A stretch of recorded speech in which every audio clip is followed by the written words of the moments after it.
in all honesty, we did not go over these in advance.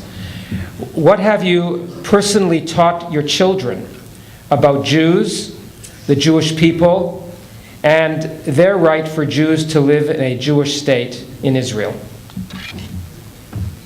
I can tell you what I have taught my children. My daughter Bisan, my daughter Dalal, and Shada. I sent Bisan when she was 14 years old as a girl to be in a creativity for peace camp and to meet with others, to know others. During the war, I would love all of you to ask Rafa, what have I taught her? Please, Rafa, my dear, تعال حبيبتي. I want you to learn because it's not a blend.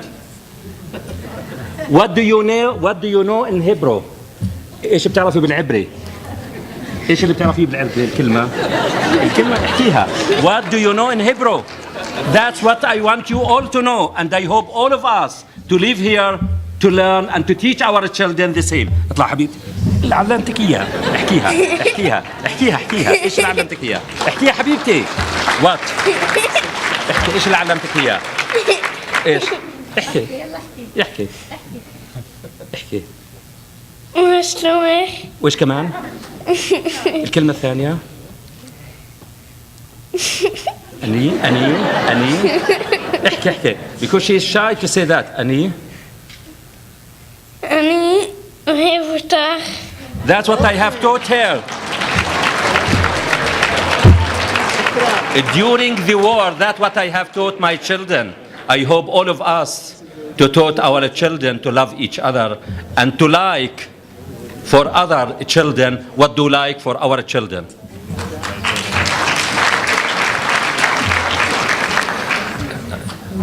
Actually, in line with our previous speaker, how can women play a more active role to build bridges in the pursuit of peace? In my life,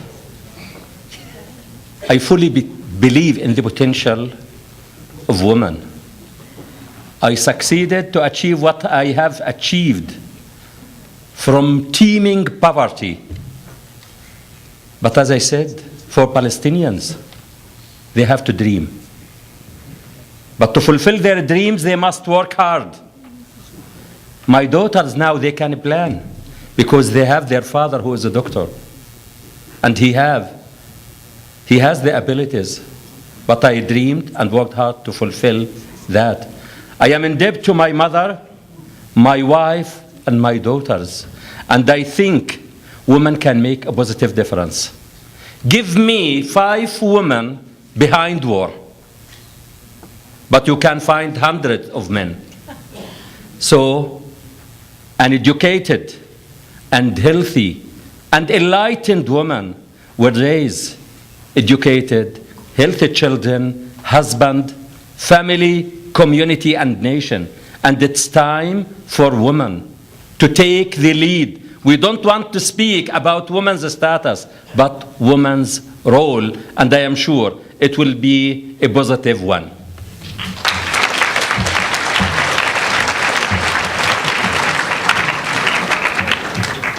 What do you think is the best way to create an open discourse, dialogue, to avoid the growing anti-Israel sentiment on the university campus?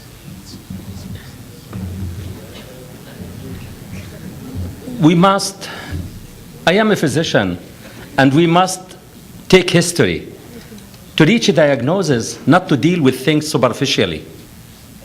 We must take symptoms, history, personal history, symptoms, signs, physical examination, and to ask ourselves, sometimes if I have bad relations with my children, why to blame them? To ask myself, what is inside? And what can I do? It's mutual. I have a problem with my child, I have to knock the door and to speak with him. I don't need mediators. We have to face each other and to start speaking and listening to each other. And I think in the campuses, the academicians, the professors who are educating, they must take the lead Among them, they must start it. So at the end, it will be reflected on the students. And that's what do we need.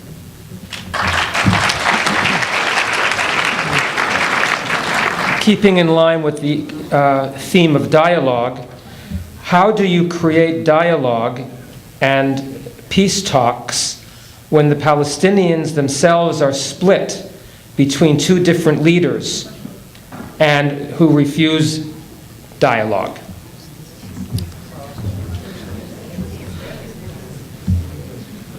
It's difficult, but I think we are dealing with the Palestinian nation and an Israeli nation. And we have a government here, whether we like or we don't like. There is a representative for the Palestinians, which is represented by the Palestinian Authority, and there is a president there, and the PLO, and there is an Israeli government, whether we accept it or not. And we must deal with each other, not in a fragmented way and in divided way. We must deal, as I said. One of the audience, she came to ask me about Gaza. Please, we are not speaking about Gaza. We are dealing as one unity, a Palestinian nation with an Israeli nation. And there is an address, I think. President Abbas is there, Netanyahu is there, and it's their responsibility to deal with the case. Without any issues to go down, if we are not serious, we will start to find excuses for some patient. If he has serious disease in intensive care, I say I can't deal with it because he has common cold. Please forget it. Deal with the serious disease. People are dying every day. And I think it's reversible. I fully believe it's reversible, the situation. I hope we don't reach to a point that is irreversible, where the stream will eat all of us.